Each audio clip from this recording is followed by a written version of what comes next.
തൊഴിലുറപ്പ് തൊഴിൽ നിർത്താൻ പറ്റില്ല, ഗാന്ധിജിയുടെ ബോർഡും മാറ്റരുത്.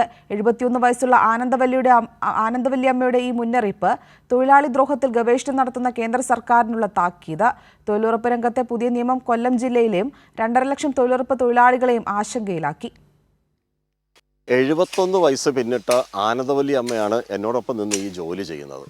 ഒറ്റാന്തടിയാണ്, ഒറ്റയ്ക്കൊരു വീട്ടിൽ താമസം. ഇടയ്ക്ക് സഹോദരിയുടെ മകൻ മാത്രമാണ് കൂട്ടിന്. വല്ലപ്പോഴും കിട്ടുന്നതാണ് തൊഴിലുറപ്പ് ജോലി.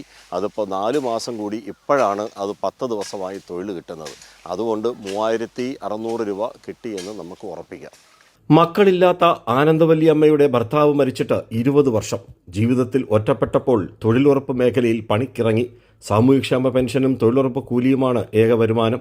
2000 രൂപ ക്ഷേമ പെൻഷൻ വലിയ ആശ്വാസം. പക്ഷേ തൊഴിലുറപ്പ് പദ്ധതി പതിയെ അവസാനിപ്പിക്കാനുള്ള നിയമനിർമ്മാണത്തിൽ ആനന്ദവല്ലിക്ക് മാത്രമല്ല ലക്ഷക്കണക്കിന് തൊഴിലാളികൾക്ക് ആശങ്കയുണ്ട്. നമ്മുടെ ഒരു പഴയ മൂപ്പിലാനില്ലേ നമ്മളെ പോലെ അതെന്തിനും എടുത്തു കളയേണ്ട ആവശ്യമില്ല. ജോലി ഞങ്ങൾക്ക് തരട്ടെ. ആരായാലും ആര് ചെയ്താലും ജോലി വേണ്ടേ? അത്രയും കാര്യമുള്ളൂ. ഈ പ്രായത്തിൽ ജോലി ചെയ്യണം. ചെയ്തെങ്കിലല്ലേ നമുക്ക് ജീവിക്കാൻ, നമുക്ക് ആശ്രയിക്കാൻ വേറെ ആരുമില്ല. ഞങ്ങൾ അന്നന്ന് കൂലിവേല ചെയ്ത് ജീവിക്കുന്ന ആൾക്കാരാണ്. ഞങ്ങൾക്ക് ജോലി കിട്ടിയില്ലെങ്കിൽ ഞങ്ങളുടെ കുടുംബം നിലനിർത്താൻ ഞങ്ങൾക്ക് പറ്റത്തില്ല. ഈ ജോലി ഞങ്ങൾക്ക് മുമ്പോട്ട് പോകണം. ഞങ്ങളുടെ അവകാശമാണത്.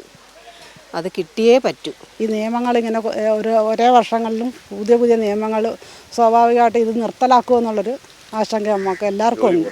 ജോലി കുറയുമ്പം വരുമാനവും കുറയും. നമുക്ക് എല്ലാവർക്കും ജോലി ചെയ്യാൻ വരാൻ പറ്റത്തില്ല, ബുദ്ധിമുട്ടുകളുണ്ടാകുന്നു. ഞങ്ങളെല്ലാവരും കൂടെ വന്ന് പണിഞ്ഞ് അതിനകത്ത് ഈ 365 രൂപ അതിൽ കിട്ടുന്നു. അത് ഇല്ലാതെ ആയ ഞങ്ങളാകെ എല്ലാ ആളുകളും ഈ 10-60 കുടുംബം. കേന്ദ്രം 60%, സംസ്ഥാന സർക്കാർ 40%. ചെലവ് അധികമായാൽ ആ ബാധ്യതയും സംസ്ഥാനത്തിന്റെ തലയിൽ വെച്ചു. ബയോമെട്രിക് ഓതന്റിക്കേഷൻ, ഡാഷ്ബോർഡുകൾ, ജിയോ സ്പെഷ്യൽ പ്ലാനിംഗ് എന്നിവ നിർബന്ധം. ഇത് ഗ്രാമീണ ജനതയെ അകറ്റിയേക്കുമെന്ന ആശങ്കയുമുണ്ട്. പുതിയ വ്യവസ്ഥകൾ 60 പിന്നിട്ടവർ ഒഴിവാക്കപ്പെടാനും വഴിയൊരുക്കും. കൊല്ലം പനയം ഗ്രാമപഞ്ചായത്തിലെ തൊഴിലുറപ്പ് തൊഴിലാളികളായ അമ്മമാരും സഹോദരിമാരും, ഇതിൽ 71 വയസ്സായ ആനന്ദവല്ലി മുതൽ 2.5 ലക്ഷം പേരാണ് കൊല്ലം ജില്ലയിലെ തൊഴിലുറപ്പ് തൊഴിലാളികൾ. എല്ലാവരും ഇന്ന് ആശങ്കയിലാണ്. ഈ പുതിയ നിയമം അവരുടെ ജീവിതത്തെ തന്നെ പ്രതികൂലമായി ബാധിക്കുമോ എന്നുള്ള ആശങ്ക അവർ പങ്കുവച്ചു. ക്യാമറമാൻ അയ്യപ്പദേവനൊപ്പം രാജ്കുമാർ.